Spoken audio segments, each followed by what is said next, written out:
Tak video selama pirang-pirang sasi rong komper. Sambel tak kok ngono kuwi ya ini. Oh jek. Iki sing loter pertama kuwi. Ngenteni magrib aku. Yen nang kene kudu saiki uji coba sambel mblekotrok.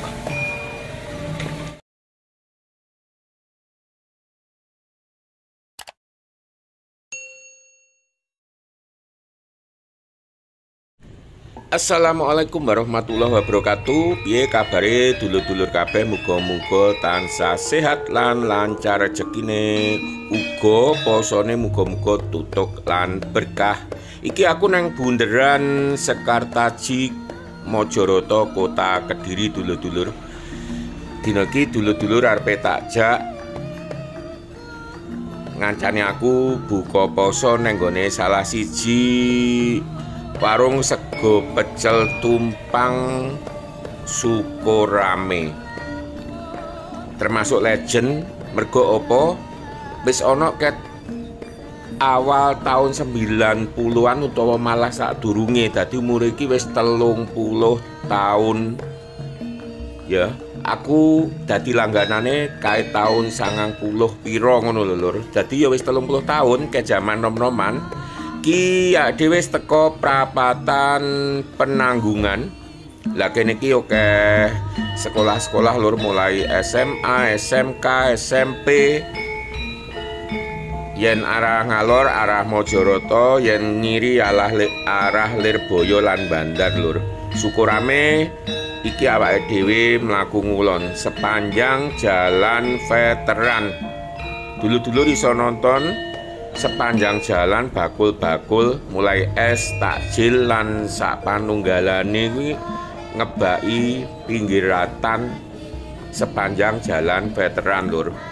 Dadi yen bulan poso ini tambah rame, wong gak poso wae wis rame, mergo rata-rata ki bakul asli.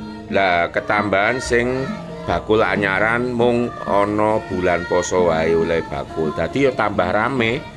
Koyok ngene iki salah siji keramaian neng wilayah Kota Kediri bagian barat alias Kecamatan Mojoroto lur. Wilayah desa utawa kelurahan Sukorame. Sukorame iki kae biyen lur ramene, dadi Prapatan Sukorame ngetan iki sing awake diliwati engko sampai ngulon Prapatan ngalor ngidul kuwi kabeh bakul. Maksudku ya ora kabeh, rata-rata bakul. Dadi omah-omah kuwi dadi toko, terus neng nggone trotoar ya akeh pedagang kaki lima. Ki lur Prapatan Sukorame yen nganan terminal Kediri, terminal Tamanan, yen nganan arah Nganjuk uga Surabaya dalan bis lur. Dadi rame Prapatan Sukorame, Kecamatan Mojoroto, Kota Kediri. Lah warunge kok kene paling nggak sampai 100 meter lur, bar jembatan iki lur, bar jembatan Sukorame iki kacek omah siji loro telu lur. Ketok sepeda motor rame iki lur. Sisi sebelah itu pas sego goreng, lagi sing akeh parkir iki sego pecel tumpang legend Bu Titik. Oke, saiki mlebu lur disepil enek opo ae.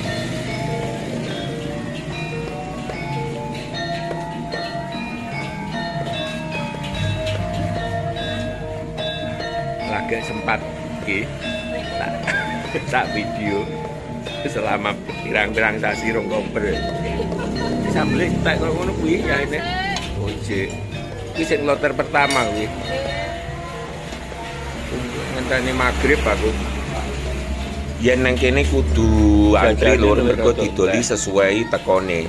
Nogosari jajane salah wis entek lur ngene iki, jane bebek terus ana gorengan jemblem, ote-ote, terus tempe, jane gedang goreng ya enek, tahu kuwi, terus iki sate telur puyuh. Lah tahu iki uga nggih lawuh sego pecel tumpang manis lur. Ya ana tahu crispy, terus ana terang bulan manis ini. Lagi ana plenggong lur saka telo, jerone gedang terus njabane kuwi klapa parutan klapa. Sanajana wis magrib, yen tekone keri ya tetep nunggu. Warung Bu Titik syukurame sambel tumpange paling blekotrok sak Kediri lur. Sambel pecele. Terus ki ana bumbu merah ya bali tahu, telur, ayam lengkap. Gak lali kuwi lalapan, timun, kemangi.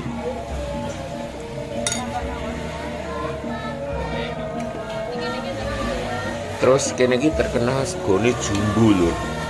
Dadi paling sak kilo dadi 8 porsi.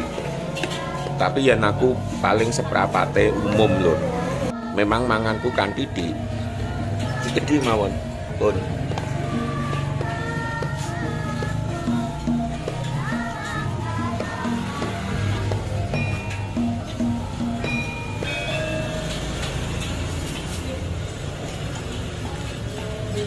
Iki lho aku wis didoli. Kaya ngene iki penampilane. Bismillahirrahmanirrahim. Rupoe tak dudukne lur karo bayake. Sak porsi lek akeh ngono ki mang 8.000 lur, tapi yen kaya aku iki mau 6.000 mergo segone sak itik mau.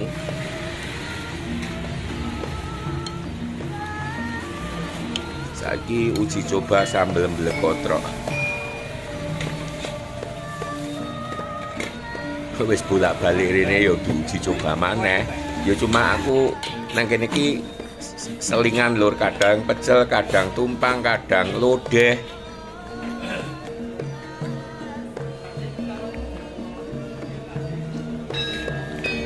Bumbune pas maknyus, yen kanggoku kurang pedes titik yen aku, tapi ya wis enak lur. Krasa ning lek aku kurang pedes titik. Soale pancen anu lur, wonge gak padha enek sing gak seneng terlalu pedes, tapi yen aku seneng pedes. Jadi sambal tumpang kuwi dibumbu apa bahan dasare tempe lur, ana tempe biasa, tempe dele plus tempe fermentasi.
Oke lho, iki kopine ya maknyus, dadi aku sering rene kadang ya gak mangan, mergo wis mangan ngopi tok. Kopi iso didelok saka rupane, penampilane lur. Mantep karo orane rasa iso ditonton. Engko bar ngopi video bakal tak akhiri lur, ning tak elingne kanggo dulur sing durung subscribe aja lali tekan tombol abange lan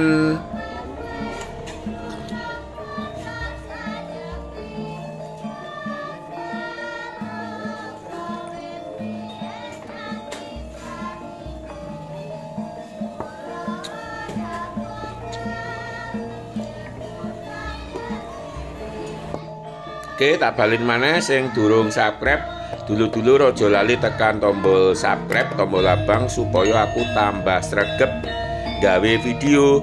Terus aja lali tombol lonceng, terus share nang kanca-kanca lan dulur-dulur supaya dulur-dulur iso nonton video iki uga.